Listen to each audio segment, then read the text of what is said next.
To start, tell us about yourself and what you do. So my name is Jasmine Duncan. I'm an event planner in Edmonton, Alberta, and I mainly focus on full day planning, day of coordinating, and project management. You're the woman behind S&K Events, always in motion, always creating. What does stillness look like to you? Honestly, stillness for me has turned into early mornings. So I'm a 5:30 a.m. riser. And I normally do my journaling, my meditation, and try to really ground myself in the mornings because I find once the day starts, I'm not going to do it throughout the day. So that's where I find most of my stillness. I have to carve it out. Otherwise, it's not going to happen. From the outside, everything you do feels effortless. What is part of the journey people don't see?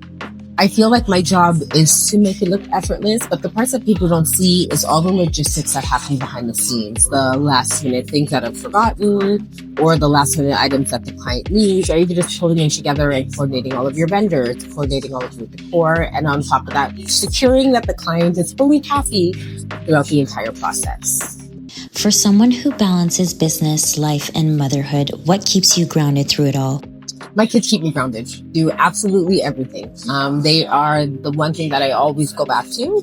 So for me, it would definitely be my children. I'm very blessed that they're all over 18 now, so there's not as much attachment anymore, but they're definitely the reason for everything I do.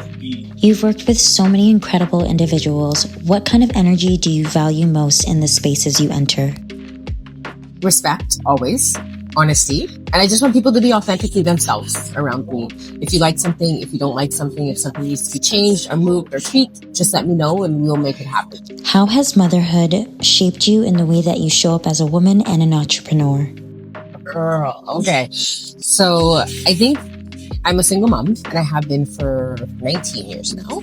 And so for me, I just realized that if you want something, you will make it happen at no cost. It doesn't matter what is thrown at you. If it's something that you actually really want, you will make it happen. So I find children and raising children as a single mom taught me that you can do anything if you really put your mind to it. You carry a certain standard so naturally. Where does that come from? So for me, that comes from my background in dance. So I spent basically my entire life dancing. And so being able to carry myself on stage and then off stage, especially even with the dance group or performing or just being able to do some of the things that we did taught me a different level of how I want to be perceived and how I want to show up in the room as well. What is something you had to unlearn to become the woman you are today? Okay.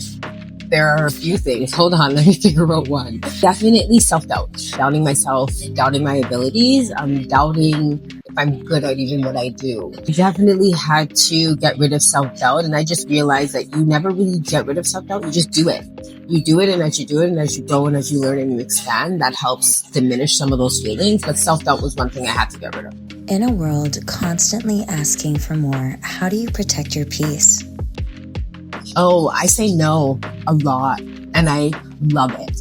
People think I'm mean. People think, oh, she's mean. No, I've really honed in on my boundaries and what works for me and how I want to show up. And I think being able to say no to things that don't align with those boundaries has helped me to really protect my peace.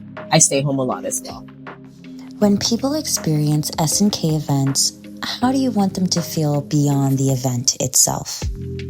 Calmness. I want you to feel calmness, organization, flow, and just leave feeling like your belly's full, you had a great program, and that you really enjoyed the time that you spent there. That 2 hours, that 3 hours, that 30 minutes. So to me, that's some of the biggest things for sure. And what does aura mean to you? What is aura? I think aura to me is when you first meet somebody, that first initial feeling you get from them, even before they say hello or maybe when they smile at you, that first initial feeling of what they're carrying with them and how it impacts your aura. Tell us where we can find you. You can find me on Instagram at S&K Event YEG or Facebook if anybody still uses that. And I'm also on LinkedIn, all under S&K Events YEG.